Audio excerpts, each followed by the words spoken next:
Z' de l'autre côté. OK? Et puis,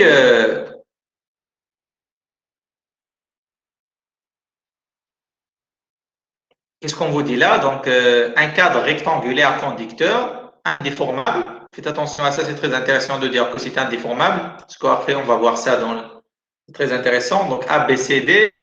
Et tu as un plan vertical X au Z. Il est dans le plan X au Z. Donc, vous pouvez définir déjà là. Ça, c'est EZ. Je peux prendre cette direction comme la direction, peut-être, je vais prendre. Donc, je pense, qu'est-ce qu'on va prendre là? Qu'est-ce qu'on vous dit? Le déplacement se fait selon EX. Donc, ça va être EX. Alors, ça, c'est dans le sens de EX. Et puis, EY, ça va être enfoncé dans le tableau. EY, c'est enfoncé dans le tableau. Donc, on vous dit que le cadre, il est dans le plan formé par les vecteurs EZ et X. Donc, il est dans ce plan-là, le plan de table.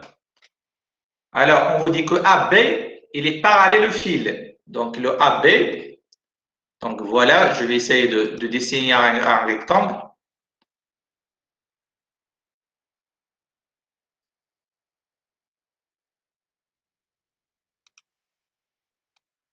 Voilà.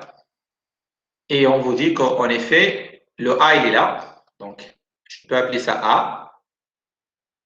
Là, c'est B. Donc, le AB, le côté AB, est-ce que vous m'entendez bien? C'est D. Oui? Oui, monsieur. Ah, très bien. Et de plus, il est parcouru par un courant. Alors, ce courant-là, je vais l'appeler. Oui, il est parcouru par un courant I'. Ce n'est pas le même courant. Donc, il est le courant. Je pense là, l'information, elle est où? Alors, on vous dit que. Ouais. En tout cas, pour le moment, je ne vais pas utiliser ce courant-là. Je n'aurai pas besoin de ça pour le moment. Donc là, dans la troisième question, j'aurai besoin de ce courant-là. Pour le moment, on vous demande, dans la première question, de rappeler l'expression de champ magnétique B créé par un fil indéfini, en général, à un point de l'espace. Supposons que vous avez un point là, M, qui est distant d'une distance R, ou bien X dans cette situation. OK? Alors, à ce point-là, la première question, il vous demande le champ, l'expression de champ magnétique. Alors, dites-moi, égal à quoi le champ magnétique à ce point? Question numéro 1. Nu 0 I sur 2pi A. Le champ magnétique à ce point est égal à mu 0. Pardon, je vais essayer d'y aller désactiver la caméra. OK.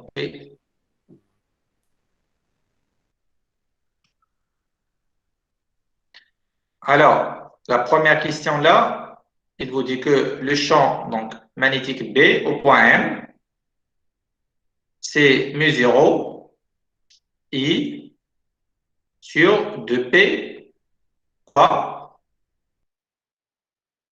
X. 2P quoi? X, parce que la distance R, là, on a appelé ça X.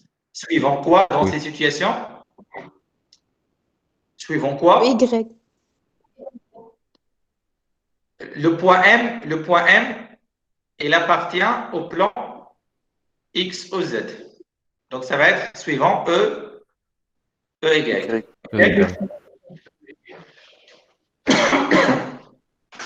Très bien. Alors, ça, c'est la réponse de la première question. Maintenant, dans la deuxième question, qu'est-ce qu'on vous demande? Exprimer le flux envoyé par le fil à travers le cadre. Lorsqu'on vous dit le flux envoyé par quelque chose à travers quelque chose, ça veut dire que le flux qui est créé par le champ magnétique de fil à travers la surface du cadre. Donc, voilà la surface du cadre. C'est-à-dire, on va chercher le flux à travers cette surface-là. Et bien sûr, pour ce faire, il faut prendre un élément ds. Voilà un élément ds de la surface. OK? Et d'abord, il faut voir quelle est la valeur du champ magnétique à ce point. Ça, c'est votre point maintenant, si vous voulez, M, c'est le point M. Alors,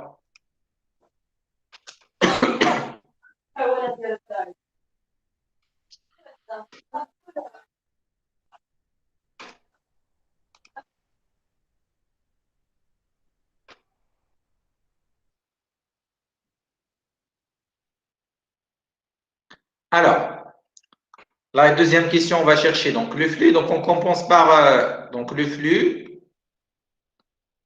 à travers la surface ABCD. Alors, par définition, c'est BDS. Donc, on va essayer de remplacer. Donc, essayer de penser un peu là. Qu'est-ce qu'on va faire? Il faut exprimer d'abord B, il faut exprimer DS. Alors, B, vous l'avez déjà. Qu'est-ce que vous dites de DS?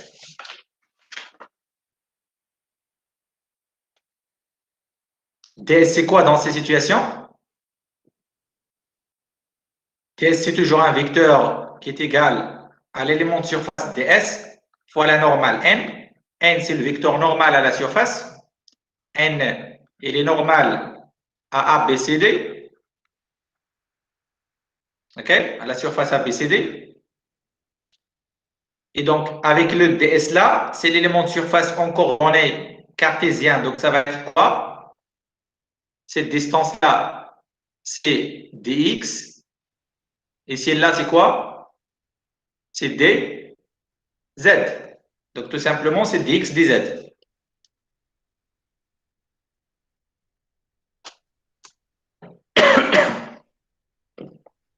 Et donc, je vais essayer de remplacer là. Donc, égal à mu0 i sur 2p x suivant ey. OK? Et puis dx dz suivant n. Alors, le n là, c'est quoi?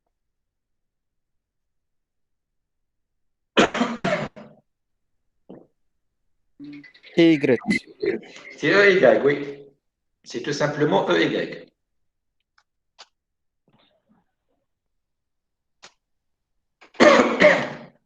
Je m'excuse.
Alors, on va continuer.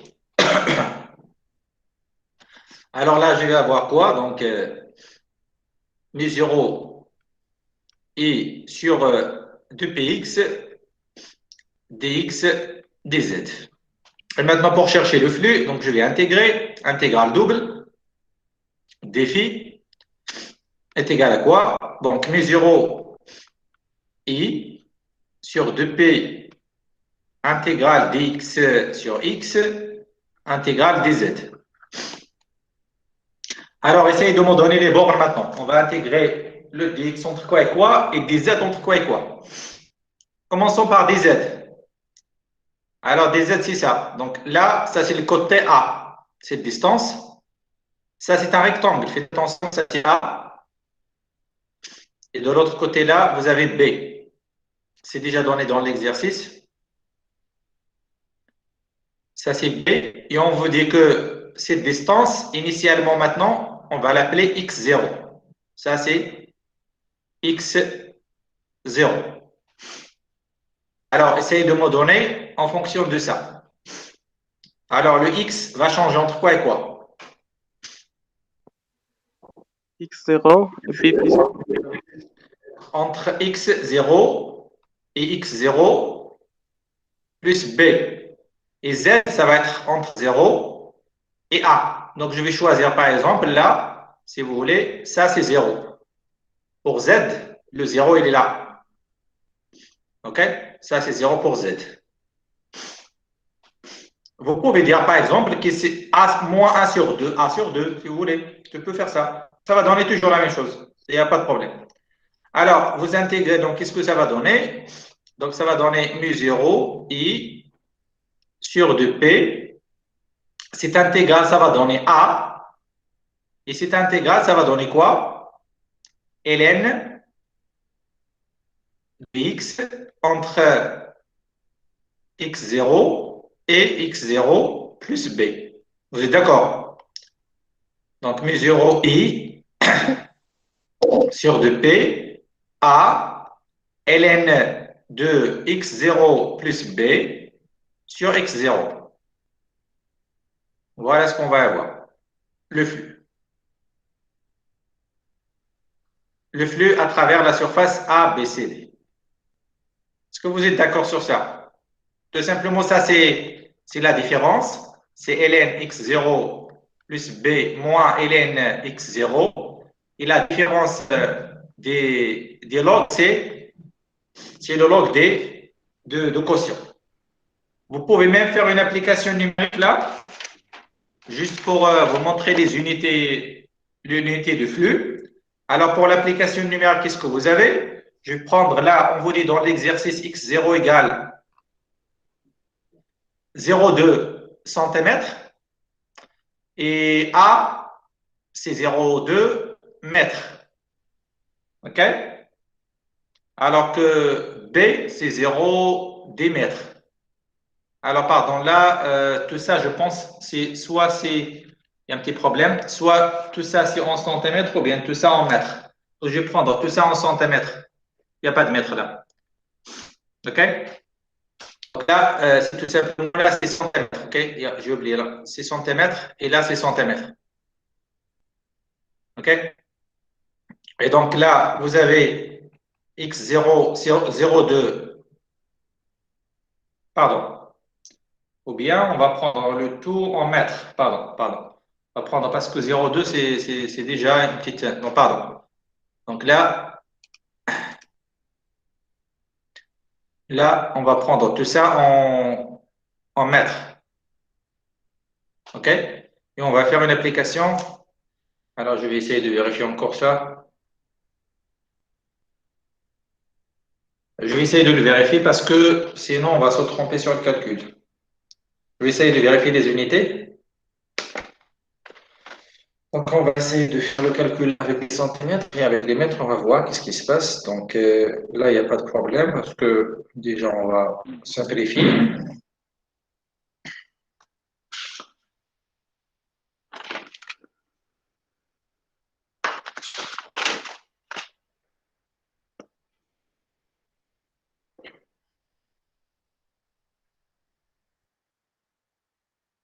Alors, c'est les mètres, les mètres. Il n'y a pas de centimètres parce que déjà, ça va être très, très petit avec les centimètres. Alors, tout ça, c'est les mètres. Il n'y a pas de centimètres. Il n'y a pas de centimètres dans l'exercice. C'est des mètres. OK? Des mètres. Alors, donc, x0, c'est 0,2 mètres. B, c'est 0,1 mètre. A, c'est 0,2 mètres. OK. Et après, on va faire le calcul. Le courant I, on a pris, donc je pense, un I qui est égal à 1 ampère, à 10 ampères. I est égal à 10 ampères. Et le reste, ce sont des constantes. Alors, on va faire un petit calcul. Donc, ça va être quoi? Mu 0, c'est 4P 10 à la puissance moins 7 dans le système international, fois 10 ampères, fois A, le A c'est 0,2, sur 2P, ln de 0,2 plus 0,1 sur 0,2. Alors ça, on peut le calculer à la main. Alors là, ça va donner 2. Donc, je peux le simplifier avec le 2 qui est là. Je peux simplifier le P. Et puis, qu'est-ce qu'il reste de ce côté-là? Je pense qu'on a oublié quelque chose, non? Oh oui, on a oublié quelque chose. Donc, OK. Je vais essayer de faire le calcul. Alors là, c'est 4 10 à la puissance moins 7. ln, là, vous avez 0,3 sur 0,2. Donc, ça fait ln de 3 sur 2. Ça, c'est l'unité, c'est les Weber. On a parlé de ça l'autre fois. Alors, faites attention, là, on a fait ça, le flux d'une spire. On a considéré ça, c'est comme juste une spire. Mais faites attention, dans l'exercice, on vous dit que ce cadre-là, l'information est où? Alors, on vous dit un cadre rectangulaire conducteur indéformable est situé sur ce plan, parallèle et tout ça. Et les perpendiculaires. Le cadre comporte une spire. OK? Ce cadre, il comporte une spire. C'est comme une bobine plate. OK? C'est-à-dire là, vous avez une fois ABCD. C'est une fois enroulement. OK? C'est comme vous avez un rectangle, et puis un autre, et puis un autre, et puis un autre, et puis un autre. Une fois. OK? Et donc, le flux de cadre, ça, c'est le flux d'une spire. Alors que le flux de cadre est égal à n fois le flux de la spire rectangulaire, donc est égal à n petit n là, mu 0 i sur 2p, a ln de x0 plus b sur x0. Et comme application numérique, donc ça va être le n, on vous dit c'est 100 dans l'application numérique. N est égal à 100, voilà. Donc ça va être 100 fois, donc c'est 100 fois la valeur 4 10 à la puissance moins 7, ln de 3 sur 2, Weber. Et ça donne quoi?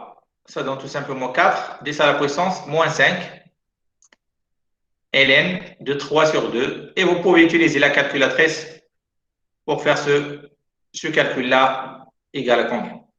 OK? En Weber. Vous pouvez essayer de voir le log de 3 sur 2 est égal à quoi et de faire le calcul.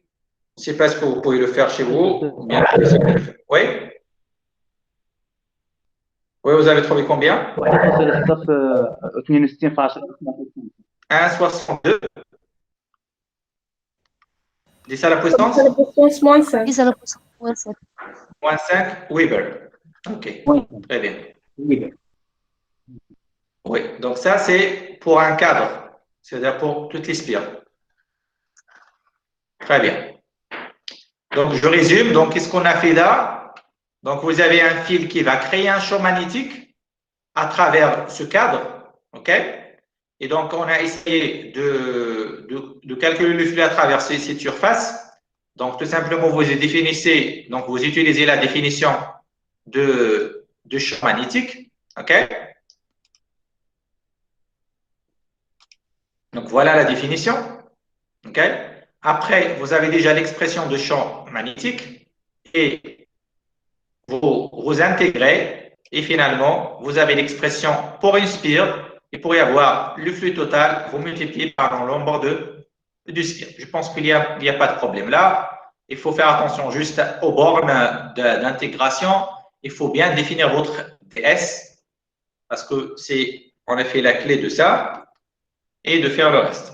Maintenant, on va passer à la question 3, dans laquelle on vous dit quoi? On vous demande le cadre rectangulaire. Maintenant, il est parcouru par un courant. Donc, jusqu'à ici, il n'y avait pas de courant dans le rectangle. Maintenant, on va essayer de créer un courant dans ce rectangle, autre que le courant que vous avez dans le fil. Le courant que vous avez dans le fil, c'est pour créer le champ magnétique. Le courant que vous avez là, on va voir, c'est pour créer la force de la place. Donc, il est parcouru par un courant électrique de valeur 1 ampère dans le sens ABCD. C'est-à-dire, on va tourner dans ce sens, dans le sens horaire. Et on vous demande d'exprimer la résultante des forces magnétiques F, c'est-à-dire la somme des forces magnétiques s'exerçant sur le cadre par le fil. Donc, c'est-à-dire la force exercée par le fil sur le cadre. Parce que je peux y avoir le contraire. Parce que puisque les deux sont parcourus par un courant, le cadre encore il va créer un champ magnétique et il va exercer une force sur le fil. Mais je ne m'intéresse pas à ça. Je m'intéresse à la force exercée par le fil sur le cadre. C'est-à-dire je vais m'intéresser au champ magnétique créé par le fil et le courant, je vais prendre le courant qui est parcouru dans le cadre. Alors, donc faites attention. Donc, je vais m'intéresser à la force dans la question 3. On s'intéresse à la force. Donc, la force de la place.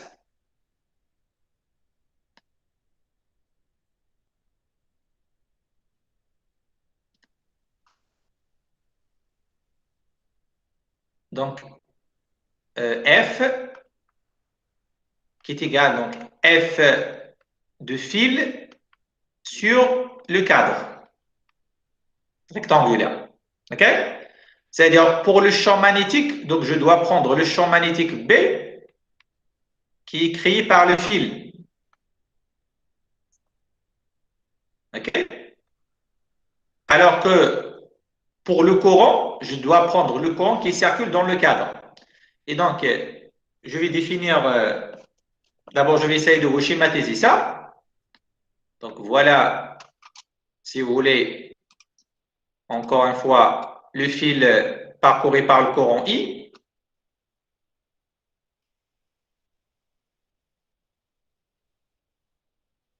Et puis le cadre.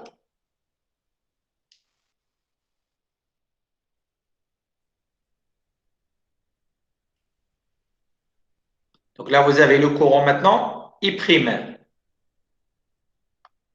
dans ce sens, le sens horaire. Et donc, le champ B, il est là.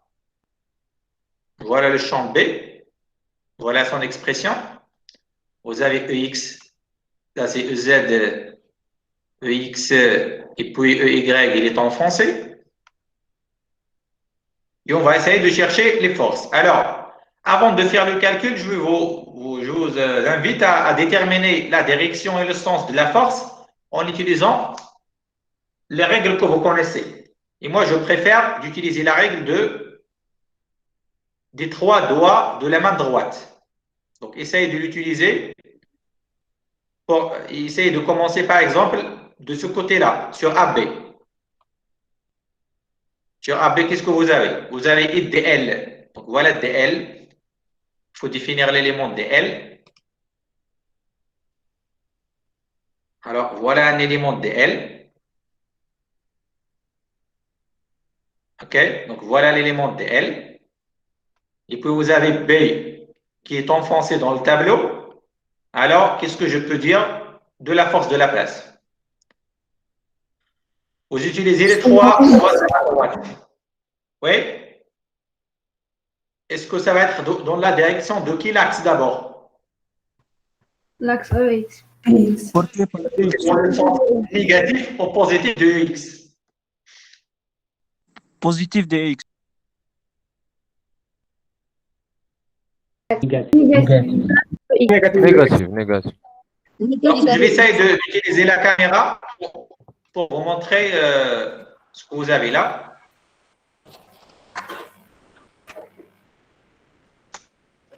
Pardon. Par deux. Je vais vous montrer. Alors, je vais vous montrer la situation actuelle là.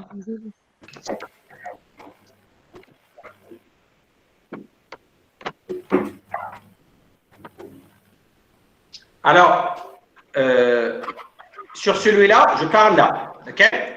Alors, le champ magnétique, il est enfoncé vers vous. Il est vers vous. Et le courant, il est vers le haut. OK? Alors, je vais essayer de exprimer ça sur la caméra. Alors, le courant, c'est vers le haut. Donc, votre pouce, c'est vers le haut.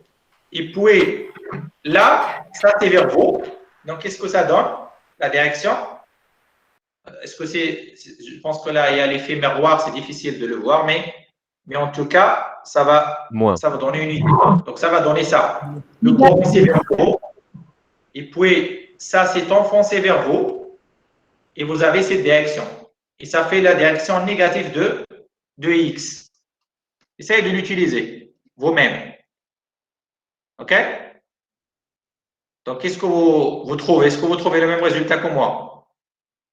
Oui. Ouais. Oui. Donc, ça va donner cette direction. Ça va donner la direction, ça. Ça va donner ça. Je vais appeler ça FAB. FAB. Vous pouvez utiliser le bonhomme d'Ampère. Alors, le bonhomme d'Ampère, il va prendre la direction de DL. Voilà. Parce qu'il n'est pas dans cette direction. OK? Et puis, les yeux, ces yeux vont être de l'autre côté. De l'autre côté. OK? Et donc, sa main gauche, il est où? Sa main gauche. Voilà sa main gauche. Il va vous dire, voilà, FAB, avec sa main gauche. Parce que ses yeux, ils sont de l'autre côté. OK? Alors, essayez de faire la même chose sur celui-là, de ce côté-là. Maintenant, vous avez DL qui est comme ça. Donc, je dois prendre sur ampère inversé. OK? Voilà sur ampère maintenant, le bonhomme d'ampère. Et donc, toujours les yeux de l'autre côté parce que c'est le champ. Et donc, il va vous dire, voilà, la force est de ce côté-là parce que ça, c'est la main gauche. Donc, voilà la force F, si vous voulez, CD. D'abord, ce n'est pas la peine de refaire la règle. Pourquoi? Parce que qu'est-ce que vous avez inversé? Vous n'avez pas inversé le B, mais vous avez inversé le courant. Ce qui fait la force, elle va prendre le sens inverse de la première. OK? Alors, sur ce côté-là, c'est vers le haut, vers le bas? Vers le haut. Oui, vous pouvez le voir, c'est vers le haut. Donc, voilà, monsieur, le bonhomme d'ampère. Il est là. Voilà ses yeux. Et donc, sa main gauche, il est où? Voilà sa main gauche. OK? Donc, ça va, vous avez quelque chose comme ça. Ça, c'est F, BC. Et puis, bien sûr, puisque là, vous avez le courant dans le sens inverse, on va avoir la force dans le sens inverse.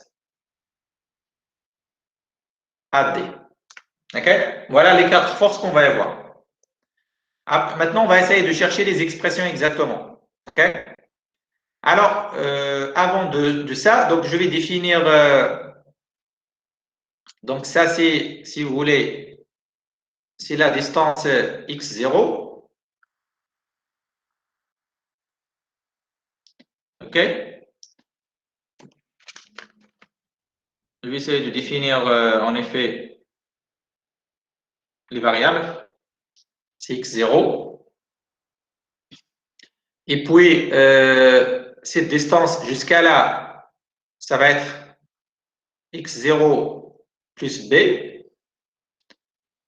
Alors, dites-moi, sur cette ce côté-là, le B égale à quoi? Le B, il est constant. OK?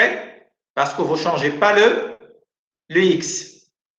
OK? Est égal en effet là, mu0, I sur 2P, X0, EY. Encore là, sur ce côté-là, le B doit être constant. Je parle le long de ce côté-là. Sur ce côté-là. OK? Est égal à quoi sur ce côté-là? Est égal à mu0, I sur 2P. C'est quoi la distance que je dois utiliser là? P plus X0. X0 plus B. EY. OK? Alors, sur ce côté-là, faites attention, B doit être une fonction de X. Pourquoi? Parce que vous changez le X. Et donc, tout simplement, vous écrivez là que B égale que c'est mu0 I sur 2px. C'est une variable. Avec x là, il est comprise entre x0 et x0 plus b. Et de même pour ce côté-là. Pour celui-là, la même chose. Là, la même chose encore. On va y avoir b, une fonction de x. Pourquoi je vous donne ça? Parce que quand je vais essayer de faire le calcul de la force, j'aurai besoin de l'expression de B. Et donc, on va commencer par le côté AB. Alors, maintenant, F AB. Donc, vous commencez par l'expression de la force élémentaire, dF, qui est égale à I. Faites attention, I', parce que je dois prendre le courant qui circule dans le cadre. dL vectoriel B. Alors, je suis sur AB, on a dit que B c'est déjà une constante. Et quoi? Et pour DL, c'est quoi DL? DL dans cette situation, c'est quoi? Sur AB, c'est quoi DL? Il est porté par quel axe? Par l'axe EZ. Et il est positif. Il est porté par EZ et il est positif. Donc là, vous avez DL, EZ. Et puis, on a dit que le champ magnétique dans cette situation, il est constant. Il est égal à 0I sur 2P X0 parce que X, il est fixe, suivant EY. Donc, qu'est-ce que ça donne? Ça va donner I', mu0 sur 2P. Voilà les constantes.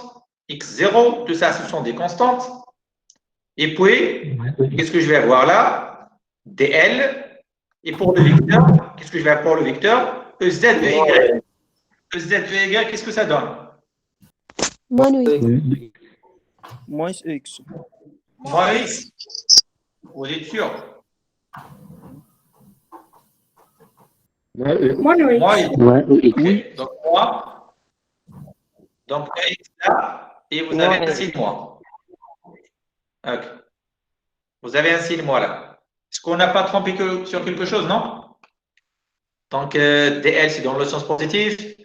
B, il est en français. Oui, très bien. Moins X. Et en effet, ce qu'on doit y avoir, parce que là, on sait très bien que cette force-là, elle est dans le sens négatif. Lorsqu'on a utilisé les règles, on a trouvé le sens négatif. On vient de le voir, déjà mathématiquement, parce que vous pouvez trouver ça mathématiquement sans faire les règles, n'en permet rien. Alors maintenant, je vais intégrer, donc F AB, ça va être l'intégrale de DF sur AB. Et donc, ça va donner moins I', mu0 sur 2P X0, intégrale DL. Bien sûr, tout ça, c'est suivant EX. Et DL, je vais l'intégrer entre 0 et A, bien sûr. Parce qu'on a fait tout simplement DL, là, c'est DZ. Hein. DL, c'est DZ. Ça, c'est DZ, EZ. Et donc, ça, c'est Z, en effet. Ça, c'est Z. C'est DZ. OK? Donc, ça va donner rapidement FAB qui égale à moins I prime mu 0 sur du P x fois A, suivant EX. OK? Voilà l'expression de la force FAB. Maintenant, passons à autre chose. Donc, passons à la deuxième. La deuxième, ça va être quoi? FBC. Alors, FBC.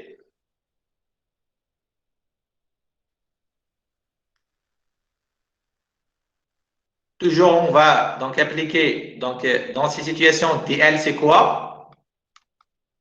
DL sur BC, il est porté par quoi? Il est porté par EX, dans le sens positif. Donc, c'est DX, EX, tout simplement. Donc, DF, dans ces situations, ça va être E' DX, EX, vectoriel, le B. Alors, le B, on a dit que sur ce côté-là, il est variable. Et sa valeur, c'est ça, en effet. Donc, c'est une fonction de X, c'est mu 0, I, sur 2P, X, suivant EY. Donc, on va essayer maintenant donc, de réécrire ça. Donc, ça va être I', mu 0 sur 2P. Qu'est-ce que vous avez là? Dx comme variable. Et là, c'est X. Donc, dx sur X. Et tout ça, c'est suivant EX vectoriel, EY, qui donne EZ. Et vous voyez que ça va être vers le haut, vers le haut, vers le haut. Donc, maintenant, j'intègre FBC. Ça va être l'intégrale de TF. Donc, on va intégrer les constantes I' sur 2P. Quelqu'un qui a laissé son micro ouvert, essayez de le fermer, s'il vous plaît. Parce que je viens d'avoir quelques bruits là. Alors, EZ, et puis j'intègre dx sur x, et on a dit que x, il est entre x0 et x0 plus b, parce que vous intégrez sur bc. Donc, ça va donner quelque chose en logarithme. I' sur 2p, là, c'est mu 0, et puis on va multiplier par, là, ça va donner ln de x0 plus b sur x0. Voilà ce que vous avez. Et suivant, EZ. Voilà.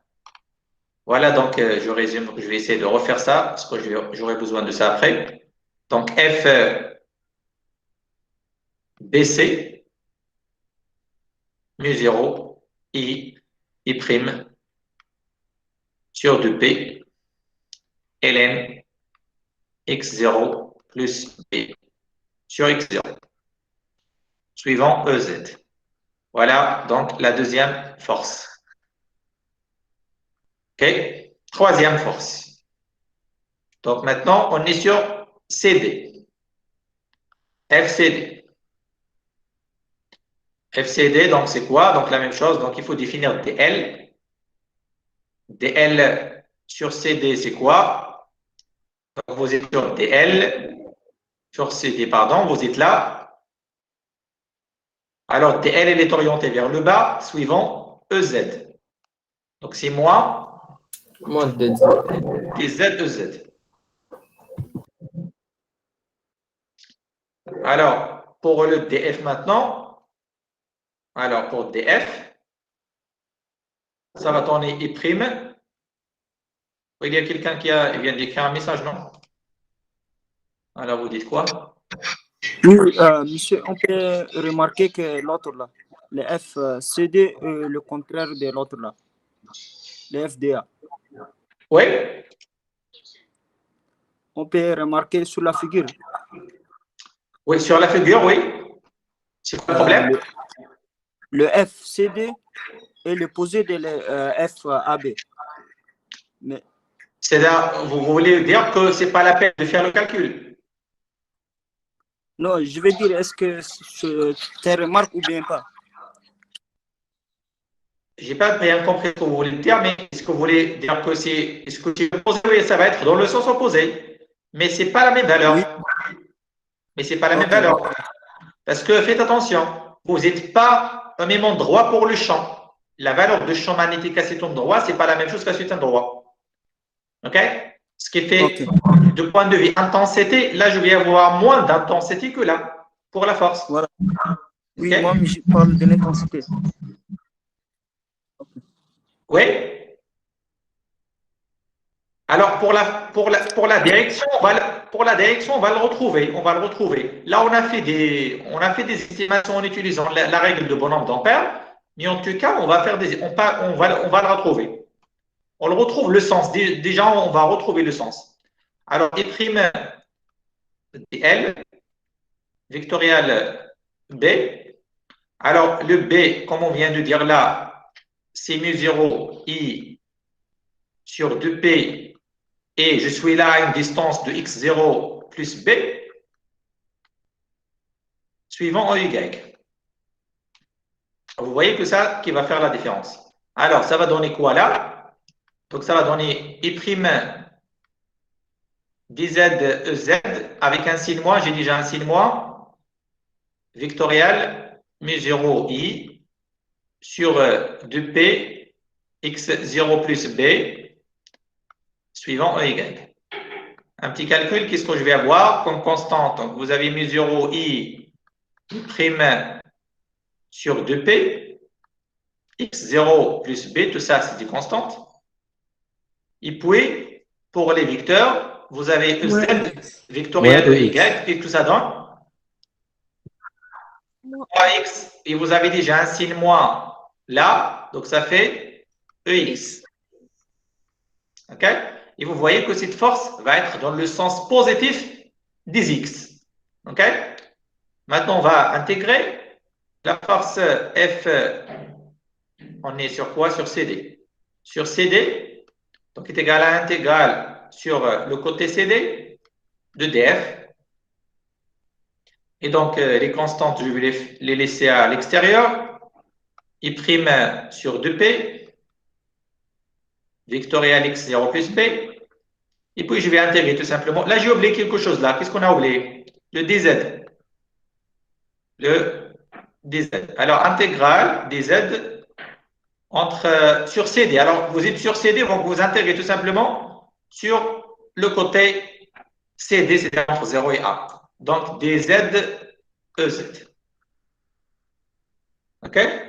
Et donc, ça va donner quoi? Ça va donner mu0 I prime sur 2P x0 plus B. Et là, vous avez un petit a suivant EZ.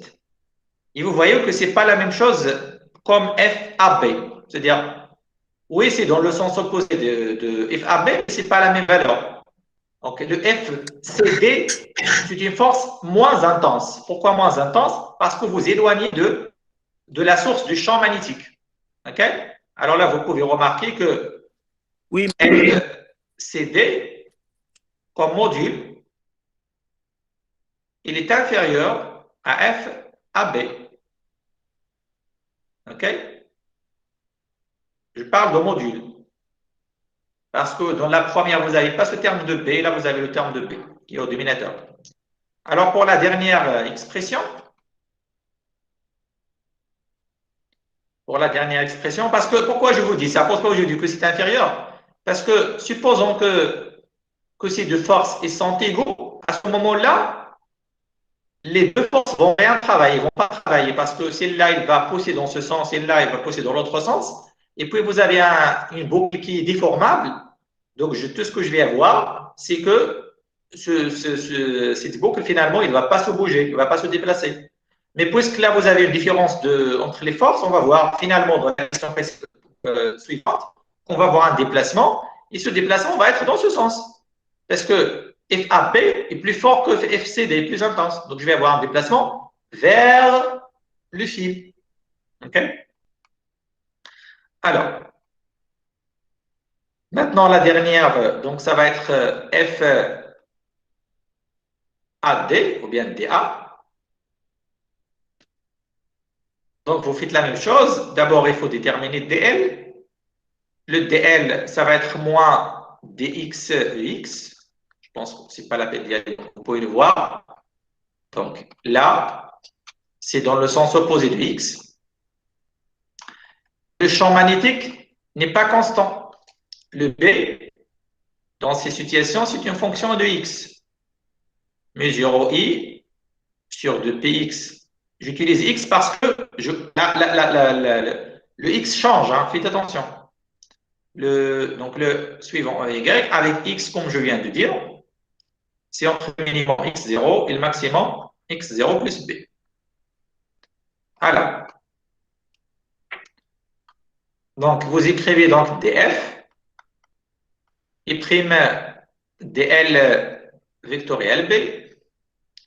Donc, je vais avoir mu0 I prime sur 2P comme constante.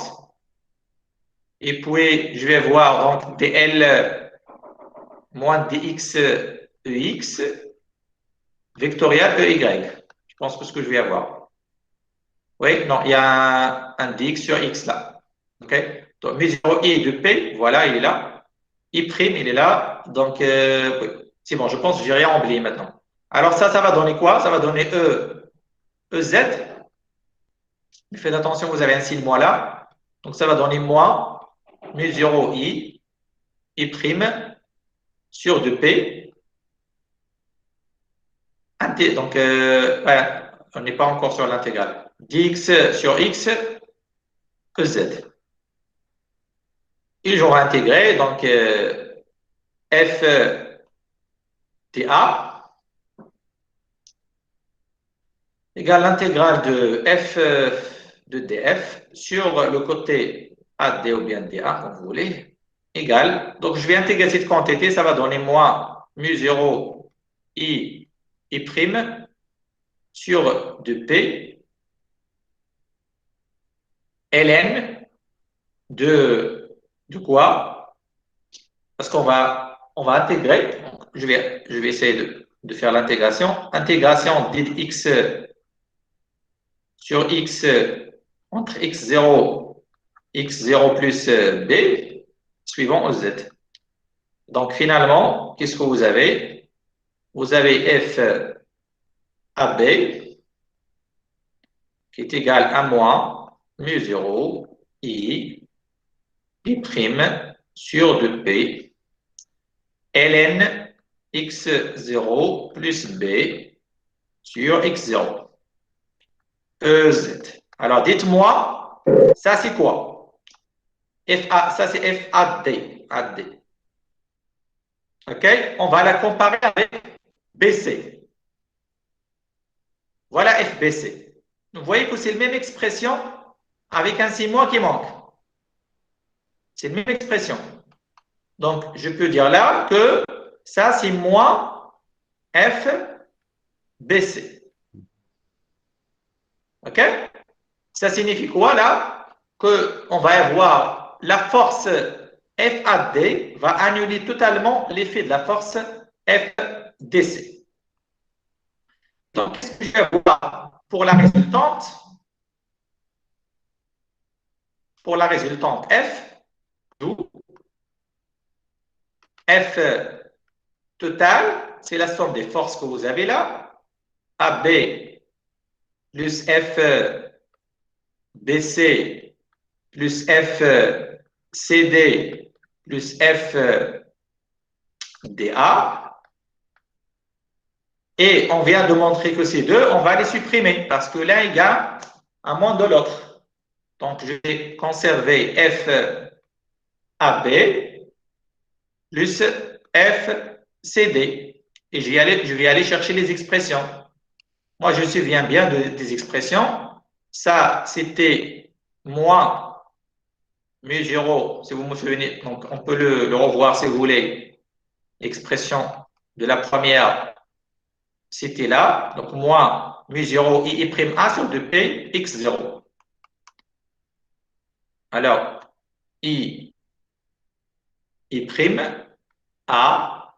sur 2p x0, suivant x. Et pour CD, c'était plus ou moins la même chose, avec un signe plus, mu0 i'(a) sur 2p, si vous vous souvenez bien, x0 plus b, suivant x. Puisque je suis sur le même axe, je peux factoriser là. Donc je peux faire, là, ça va être mu0 i'(a) sur 2p. Donc, qu'est-ce que je vais avoir? 1 sur x0 plus b, moins 1 sur x, suivant ex. Et dites-moi, est-ce que ce vecteur f, ça c'est un vecteur maintenant, est-ce que ce vecteur, il est dans le sens positif de x ou bien dans le sens négatif? Négatif. Dans le sens négatif, très bien, parce que la quantité que vous avez là, c'est une quantité négative, parce que 1 sur x0 plus b est inférieur à 1 sur x. OK? Et donc, ça signifie quoi? Et ça, c'est tout à fait logique, parce que signifie que ce cadre va commencer à se déplacer vers le fil électrique. Et tout à fait logique, parce que ce côté-là, il est placé dans une région où le champ magnétique, il est intense. Alors que celui-là, il est placé dans une région dont le champ magnétique, il est moins intense parce que vous éloignez du fil. Et donc, finalement, je vais commencer à me déplacer dans ce sens. Ces deux forces vont être annulées, mais là, je vais voir. Donc, finalement, c'est comme vous pouvez voir le schéma équivalent. C'est comme vous avez là le fil qui est parcouru par un courant. Et là, vous avez le cadre qui est parcouru par un courant dans ce sens. Et donc, je peux prendre son centre de masse, si vous voulez, et je peux dire que voilà la force, la résultante. Elle est dans ce sens. Voilà F. Le F, elle est dans ce sens. Donc, je vais avoir un mouvement dans cette direction-là. D'accord? Alors, à votre avis, pourquoi? Alors, faites attention, en effet, là, je vais vous donner une règle. Alors, peut-être que quand on vous montre deux aimants, toujours on vous dit que lorsque vous avez deux aimants, et vous les placez d'une manière à ce que le nord est en face du sud, ces deux aimants commencent à s'attirer. Alors que lorsque vous avez deux aimants et vous faites opposer le N avec le N, bien le S avec le S, vous commencez à avoir un mouvement dans l'autre sens. Alors, est-ce que vous avez jamais pensé pourquoi? Parce que ce que vous voyez là, c'est une conséquence. Mais c'est quoi la cause? Il y a derrière ça une loi de la nature. Ce n'est pas une loi vraiment, c'est une loi de la nature. Alors, en effet, je vais vous faire ça pour bien voir. Est-ce que vous me suivez bien? Oui. Très bien. Alors, essayez d'imaginer. Alors, quand vous avez un aimant, alors, les lignes de champ, vous le connaissez très bien, il sort de ce côté-là, et puis il entre par l'autre côté. OK?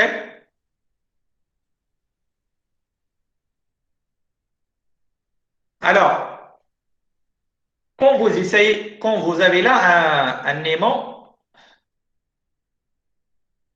avec un pôle sud, alors, ces lignes de champ, qu'est-ce qu'ils vont faire? Est-ce qu'on va y aller vers l'infini pour rentrer par ce côté-là? Non. Non. Non, ils vont tout simplement se diriger là. Oui. OK? Ils vont essayer de se diriger dans ce sens. Mais en faisant ça, qu'est-ce qui se passe? en effet, vous augmentez le flux. Alors, faites attention parce que quand vous avez des lignes qui font comme ça, là, si vous prenez par exemple une surface là, et vous le comparez avec lorsque vous avez des flux qui font comme ça, et vous prenez la même surface. Alors, est-ce que je vais avoir une augmentation de flux ou une diminution de flux à travers cette surface? Une augmentation de flux. Une augmentation de flux. Alors, les aimants font ça. En effet, quand vous rapprochez des aimants, et les aimants essayent d'augmenter le flux, tout simplement. Ils vont essayer d'augmenter le flux. Lorsqu'un aimant il est seul, les lignes de champ ils font comme ça. Quand vous rapprochez un autre avec ces lignes de champ qui font comme ça, alors qu'est-ce qu'ils vont faire? Ils vont essayer de maximiser le flux. Et pour maximiser le flux, ils vont se rapprocher. Plus ils sont proches, plus il va y avoir un flux qui est plus grand. OK?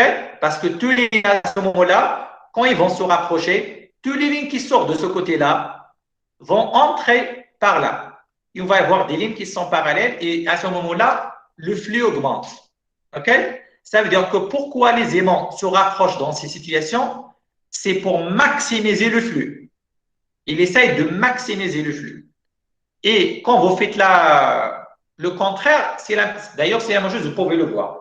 Alors, en effet, là, pourquoi je vous donne cette explication? Parce que là encore, cette loi naturelle de maximisation de flux qui travaille.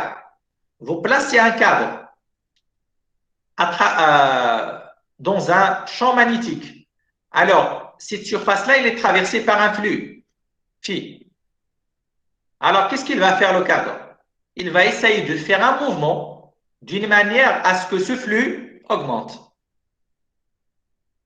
Parce que c'est une loi naturelle. Alors, comment est-ce que je peux augmenter le flux? Il y a deux choses. Soit j'augmente la surface, soit j'augmente le champ B. Est-ce que je peux augmenter la surface? Non. Parce que le cadre, il est indéformable. On a dit que ce cadre, il est indéformable. Donc, je ne peux pas changer la surface. Donc, qu'est-ce qu'il reste à faire? C'est d'augmenter B. Et pour augmenter B, qu'est-ce que je dois faire? Je dois me rapprocher du fil.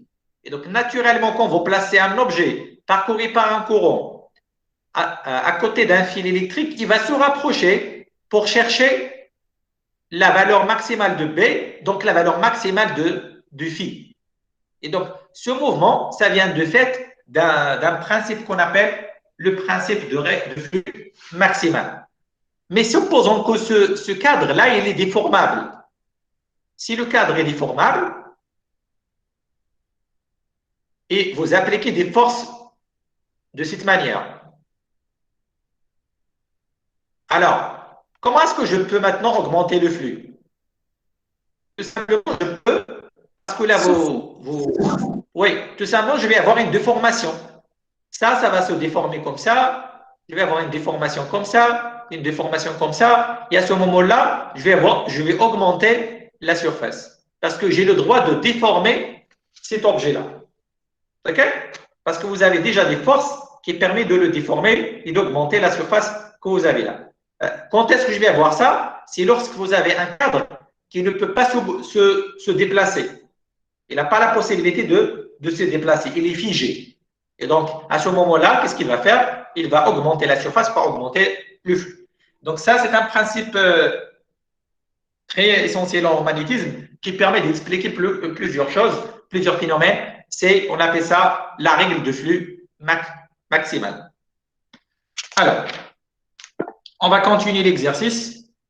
Vous avez encore des questions à faire. Alors, la quatrième question, qu'est-ce qu'il vous dit? Maintenant, on va essayer de chercher quoi? Le travail. Ouais. Maintenant, on va essayer.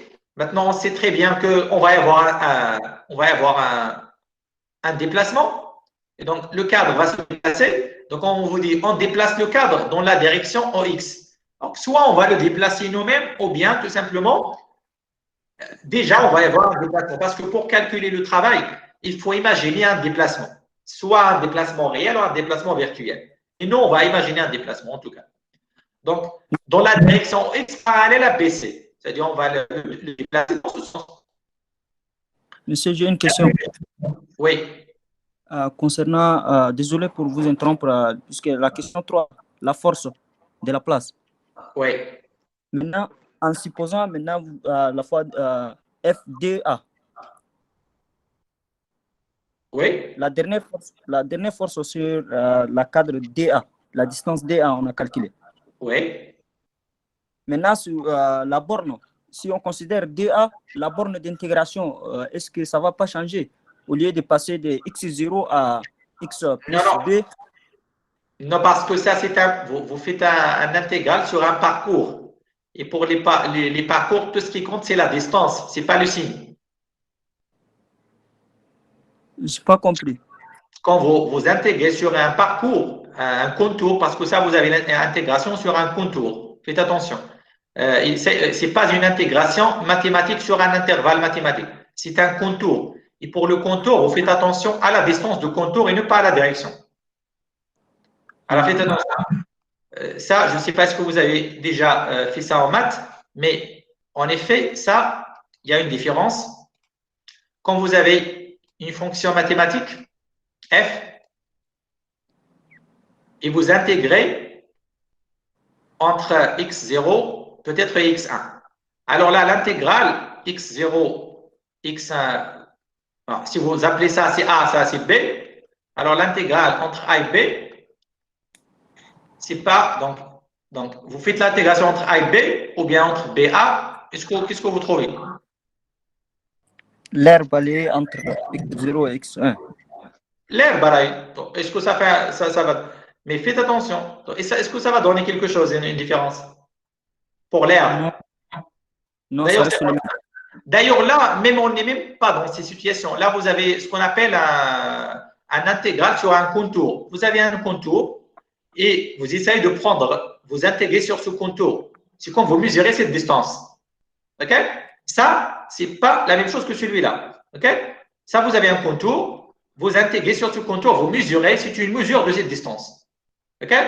Ça, c'est en effet, voilà le DL. Vous référencez, par exemple, vous dites ça c'est 0, ça c'est A, et vous faites l'intégrale. Ça c'est un contour, donc c'est une mesure de distance. Vous mesurez la distance. OK? OK. Ça c'est un intégral sur un contour. OK? Peut-être que vous faites ça en maths quand la définition la définition d'un intégral sur un contour. Donc c'est une mesure de distance. Ça mesure la distance. OK? Ce n'est pas l'intégrale que vous avez en maths qui mesure l'herbe. Là, vous mesurez l'herbe de la fonction. OK? Et donc, puisque c'est une distance, tout ce qui compte, c'est la valeur de la distance, ce n'est pas le signe. OK? Parce qu'on a pris déjà le signe avant. Le signe, c'est déjà dans le vecteur EX ou bien EZ. Alors, on est en train de dire quoi maintenant? On vient de passer à la question suivante. Alors, on vous dit calculer le travail des forces électromagnétiques qui agissent sur le cadre. C'est-à-dire, les forces électromagnétiques, c'est la force de la place. Sur le cadre, lorsqu'X passe de la valeur X0, l'ancienne valeur X0, vers une valeur X1, 0,08. OK? Ça, c'est un déplacement qu'on va imaginer. Non, on va imaginer un déplacement dans ce sens. Hein? OK? On va imaginer un déplacement dans ce sens. Alors, on va essayer de faire ce calcul. Alors, tout simplement, OK, alors.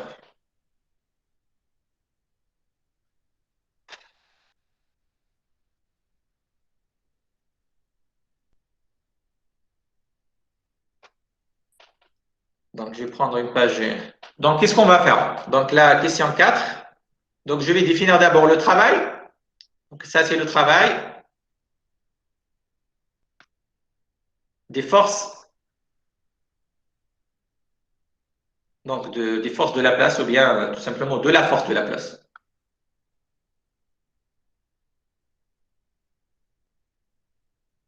Résultante. Hein, donc, je vais prendre la force résultante. Déjà, F, résultante, c'était quoi? C'était mu0 et prime sur de P à 1 sur x0 plus B moins 1 sur x, suivant EX. Est-ce que vous vous rappelez bien de ça? Et maintenant, je vais essayer de chercher le travail. DW élémentaire, c'est F dx, parce que je vais imaginer un déplacement suivant x. Donc, je n'ai pas un déplacement, je ne vais pas prendre dr, parce que je suis dans la direction de x, tout simplement. Et donc, ça va donner quoi? Donc, dx, c'est dx x. Donc, ça va donner quoi? Mu0 i prime sur 2p à 1 sur x0 plus b moins 1 sur x0 là, c'est 0. Ah, pardon. Là, il y a un petit problème. Je vais essayer de refaire ça.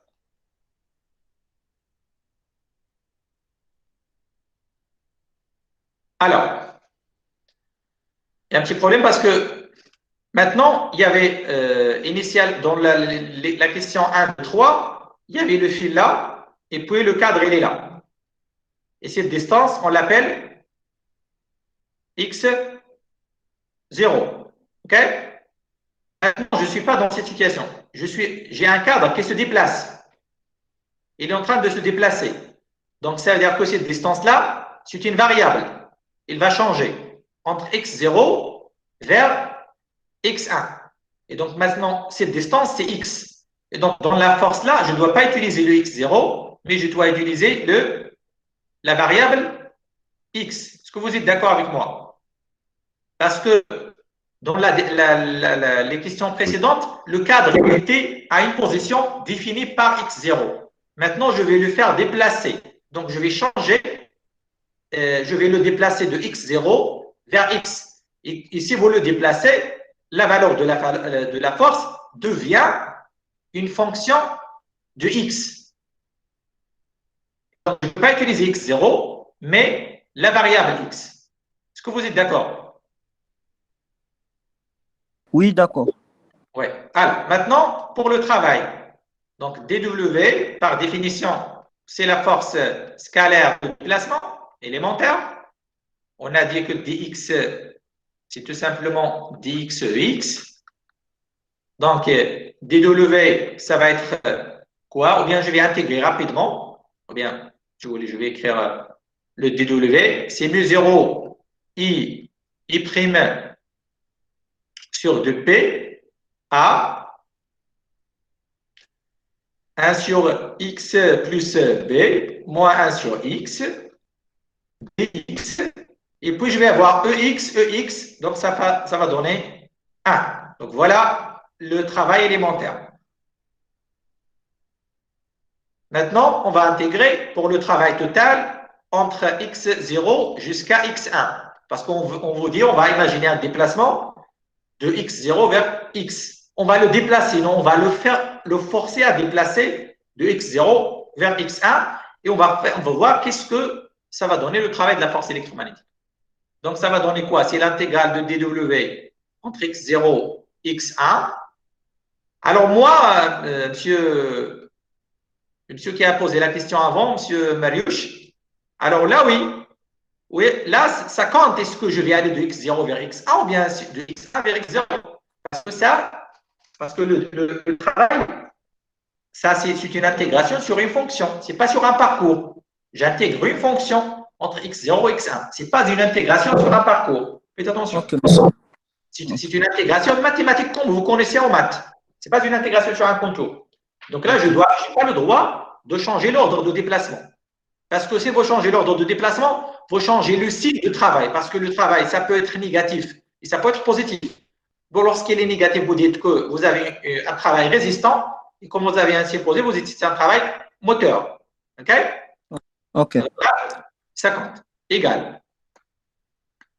Donc, les constantes, je vais les faire sortir à l'extérieur. Et puis je vais intégrer ça, 1 sur x plus b, moins 1 sur x, dx.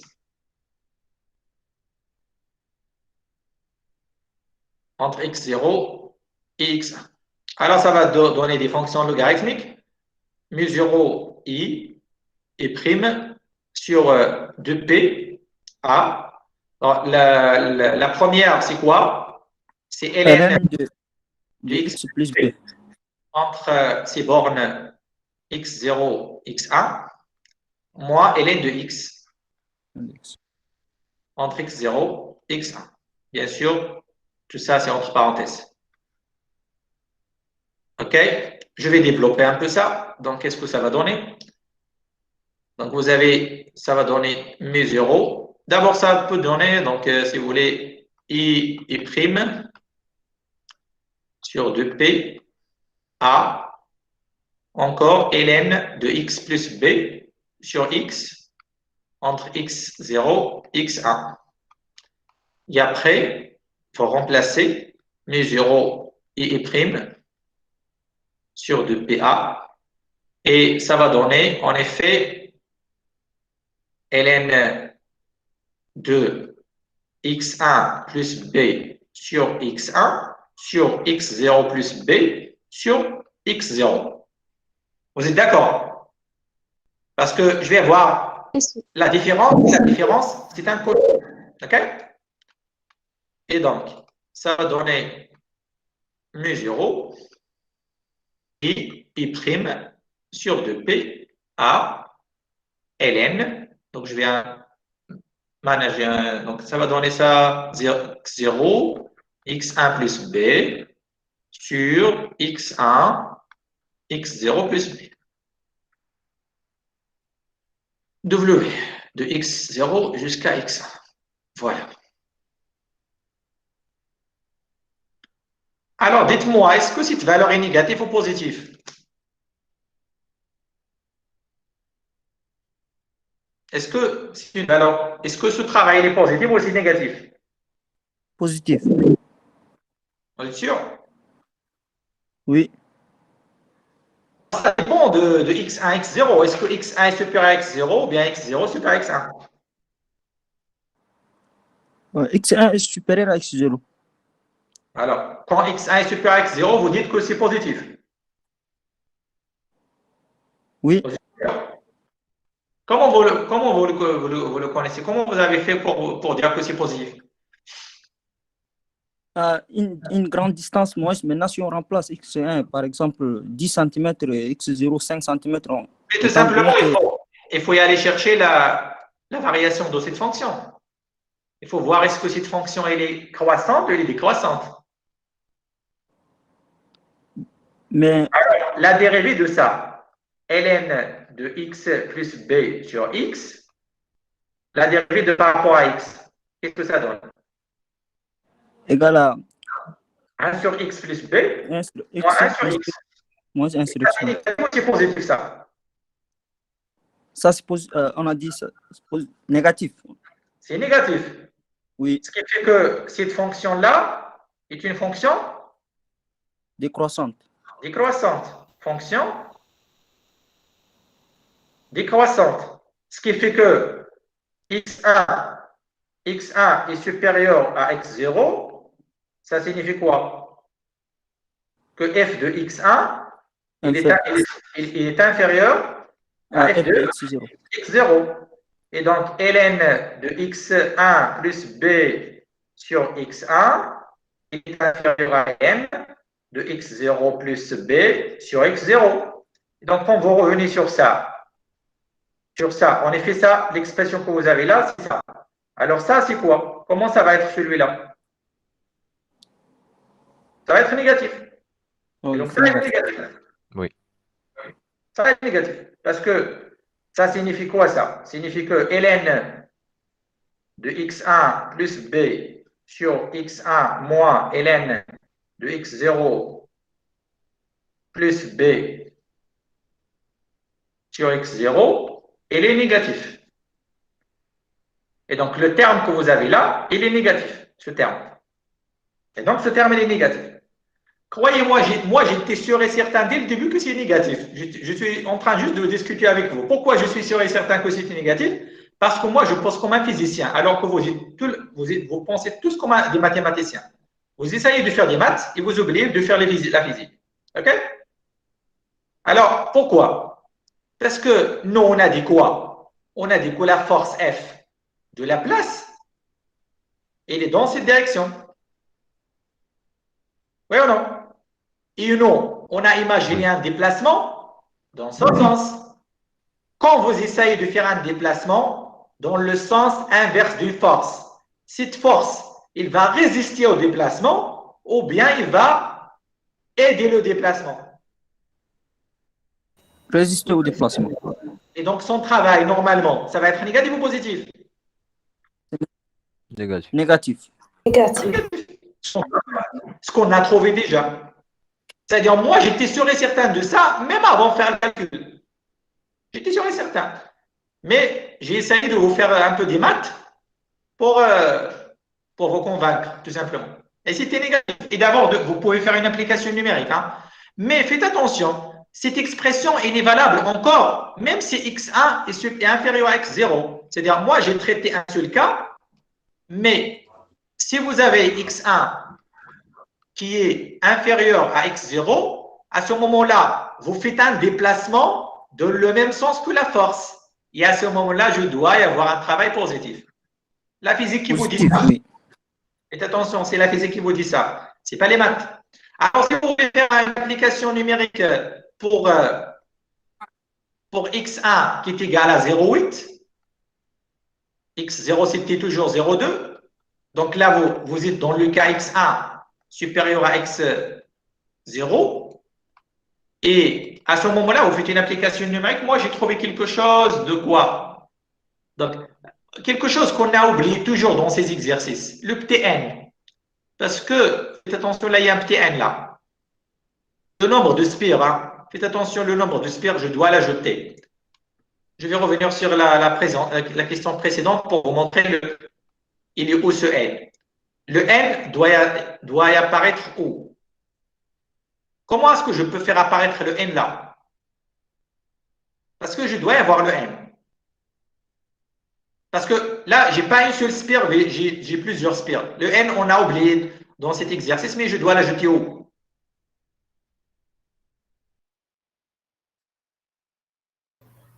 Expression de champ magnétique. Au côté du champ magnétique. Ouais. Là, ce n'est pas dans le champ. Le champ magnétique. Le champ magnétique, il est créé par un fil. Pourquoi je vais ajouter le n? Le n, c'est dans le cadre qui subit la force. Alors, la force que vous avez là, la force, ça c'est pour ça c'est pour une seule spire. OK? Et tout simplement, pour y avoir pour tous les spires, qu'est-ce que je dois faire? Je dois multiplier ça par n. OK? Encore là. Encore là.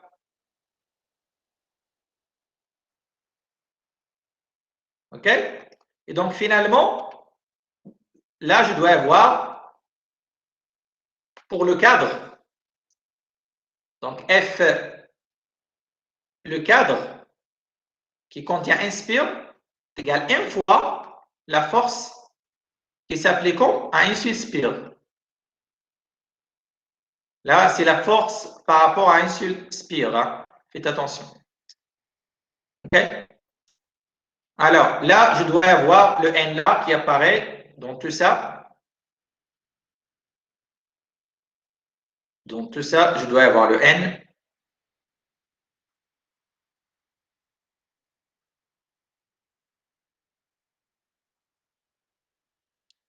Alors, faites attention là, en effet, ça doit y apparaître lorsqu'on va faire l'intégrale. Parce que ça veut dire quoi que vous avez un cadre? Vous avez le dl, donc vous intégrez sur AB, donc je vais intégrer sur AB une fois, une deuxième fois, une troisième, une quatrième, une cinquième. Je vais intégrer combien de fois sur AB? N fois. OK? C'est pour cela qu'on ajoute le n. Vous faites une intégration une fois lorsque vous avez n à b, en effet. Alors, je vais revenir sur l'exercice. Sur l'application numérique, je viens d'ajouter le n pour faire une application numérique. Alors, le n, c'était 100 fois I était 10 ampères, le I' était 1 ampère, mu0, c'est 4P, 10 à la puissance moins 7. Quoi d'autre? Puis, en bas, vous avez 2P, donc sur 2P. Puis, vous avez A, le A, c'est 0,2. Et puis, vous avez ln de quoi? De x0, donc c'est 0,2. Fois x1, c'est 0,8. Plus b, donc plus 0,1. Sur 0,8, facteur de 0,2 plus 0,1. On peut calculer ça à la main. Vous pouvez le calculer. Moi, je vais essayer de le faire à la main. Si vous voulez de le faire avec vos calculatrices, vous pouvez le faire. Je vais simplifier celui-là. Donc, je vais avoir là 2 fois 0,2, ça fait 0,4. Fois 10, donc c'est 4. Fois 10 à la puissance 5. Voilà. Et puis ln, qu'est-ce que je vais avoir à l'intérieur? Ça, c'est 0,9. Ça, c'est 0,3. Et puis, là, vous avez, ça, c'est 1,4. 1 sur 4. Tout ça, c'est logarithme.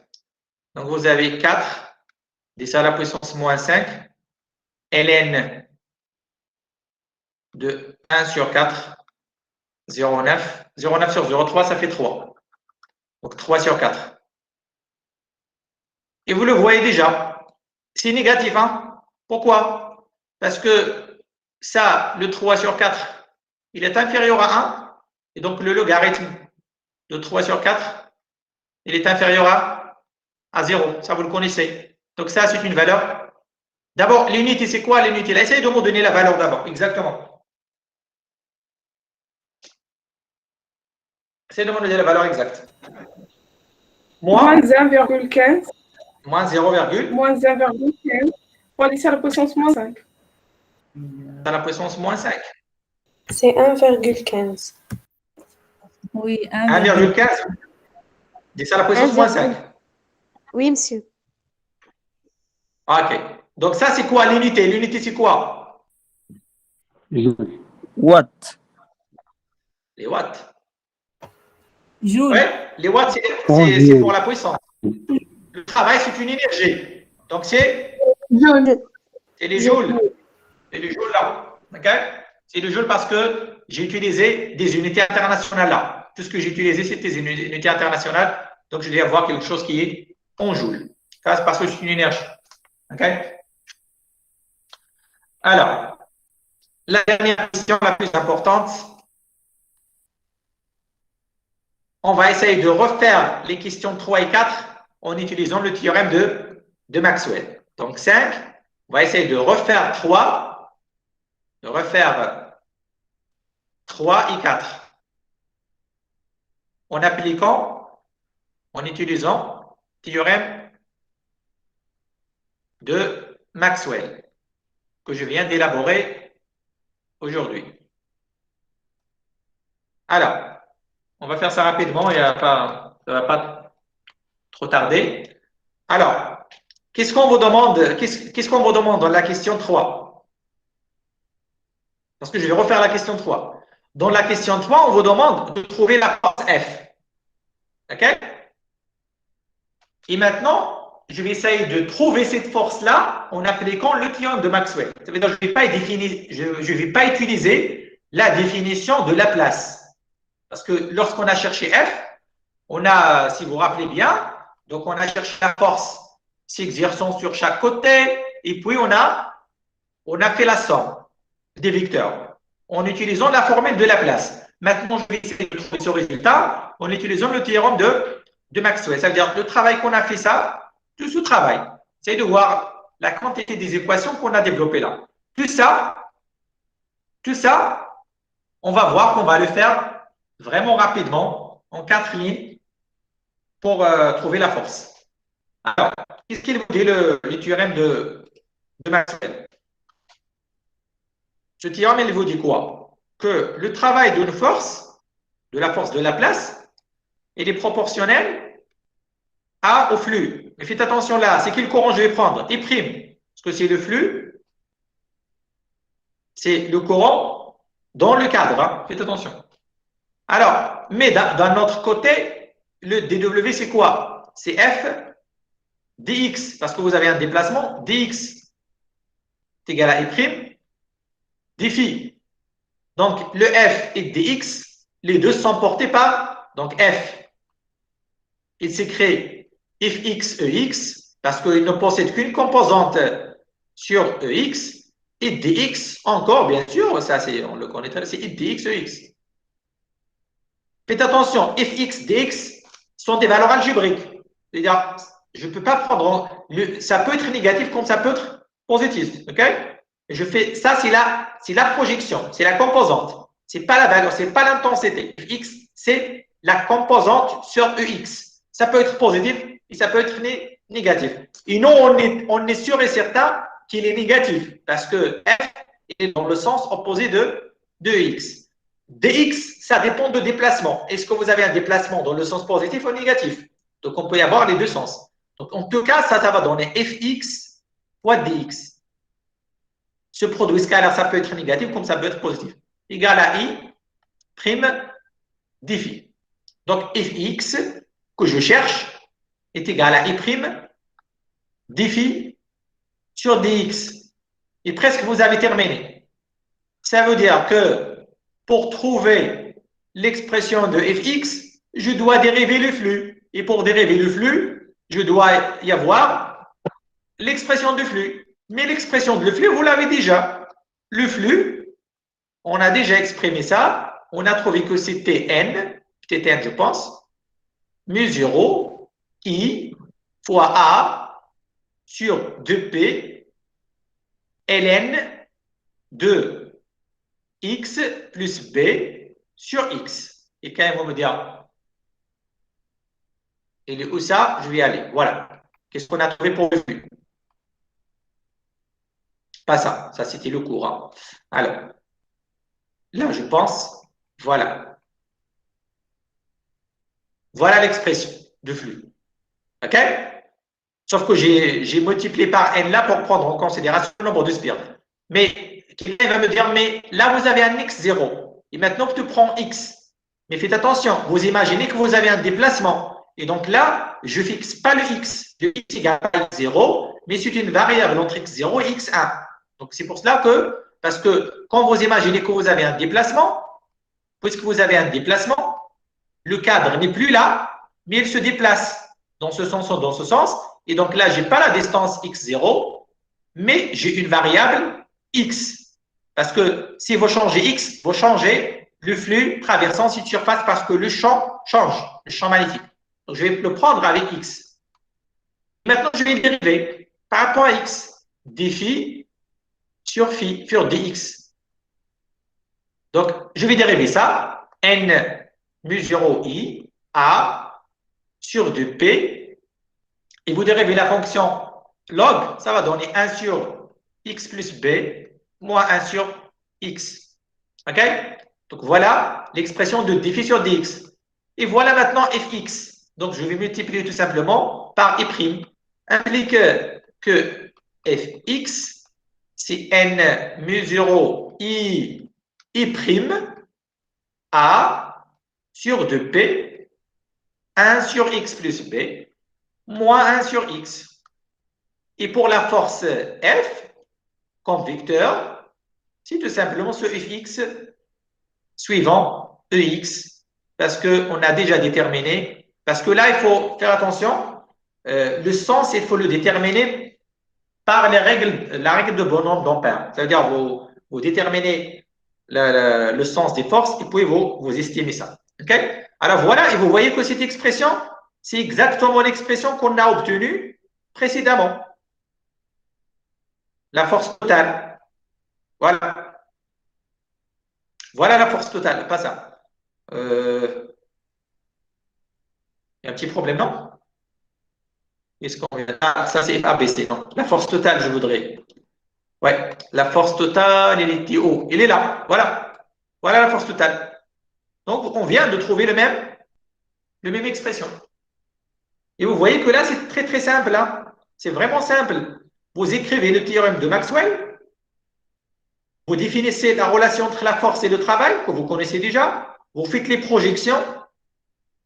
Un petit calcul là. Vous définissez. Alors là, en effet, c'est l'expression de flux. Vous le dérivez et c'est terminé. OK?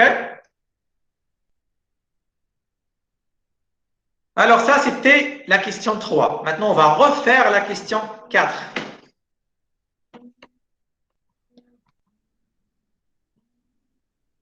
Je vous laisse un peu le temps pour penser. Je dois répondre à un appel téléphonique et on va revenir. Il nous reste 5 minutes exactement de travail.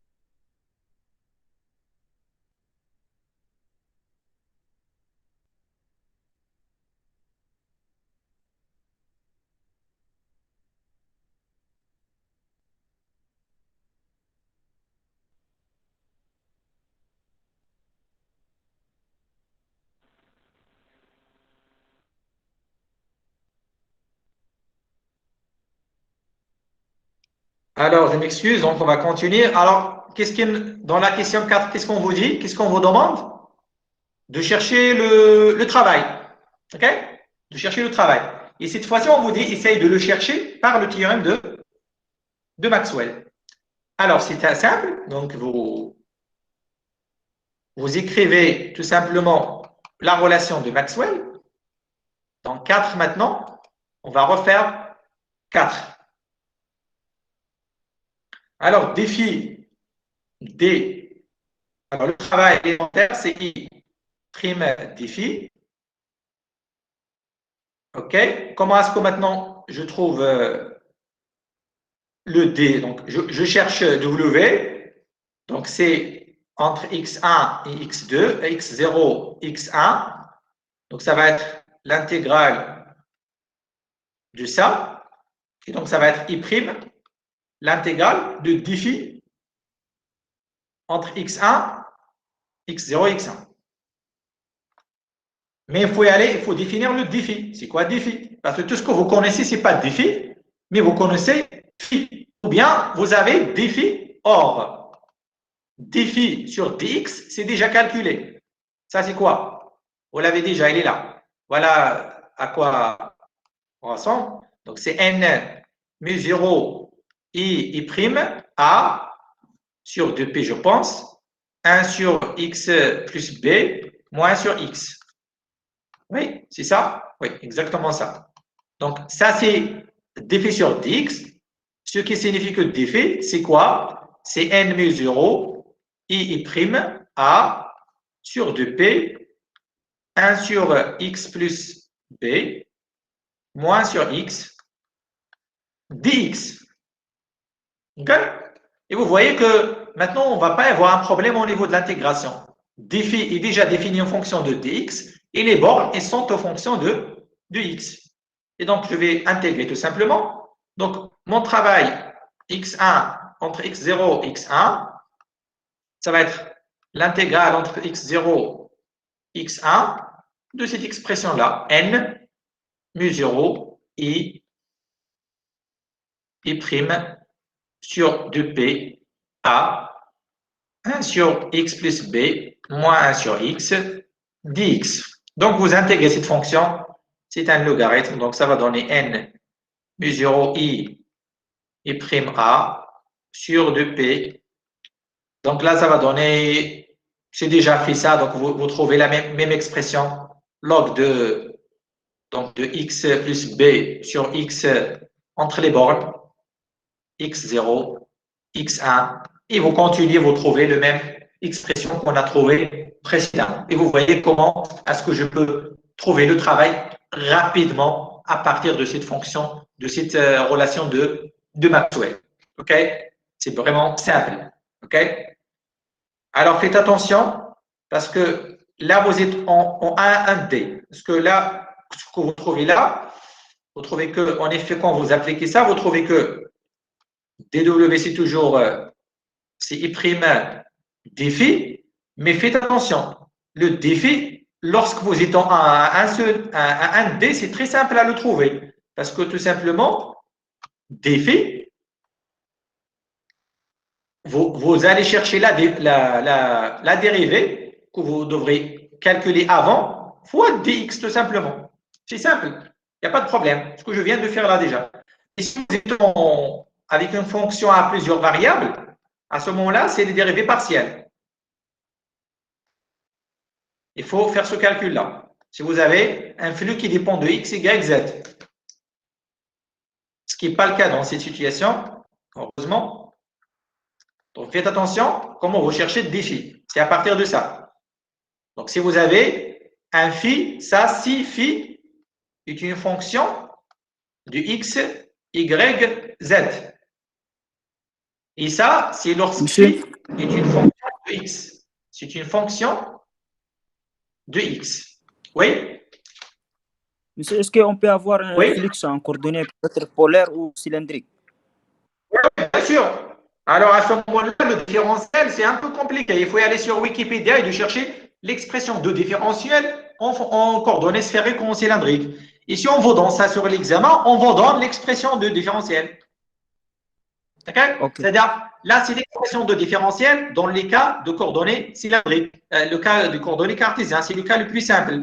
Mais vous pouvez aller sur Wikipédia et de taper le différentiel en coordonnées cartésiennes, en coordonnées sphériques, en coordonnées cylindriques, et vous avez le résultat. OK? OK. OK. En effet, c'est comme le gradient. C'est comme le gradient. Vous ajoutez là les éléments de gradient, tout simplement. C'est comme le gradient. Si vous avez l'expression de gradient en cylindrique, vous intégrez là les expressions de gradient. OK? Alors, en effet, on a terminé, on a terminé l'exercice. Donc, quelques minutes pour discuter de ce qu'on vient de faire là. Si vous avez des questions. Et je vais arrêter l'enregistrement pour ne pas trop charger cette vidéo.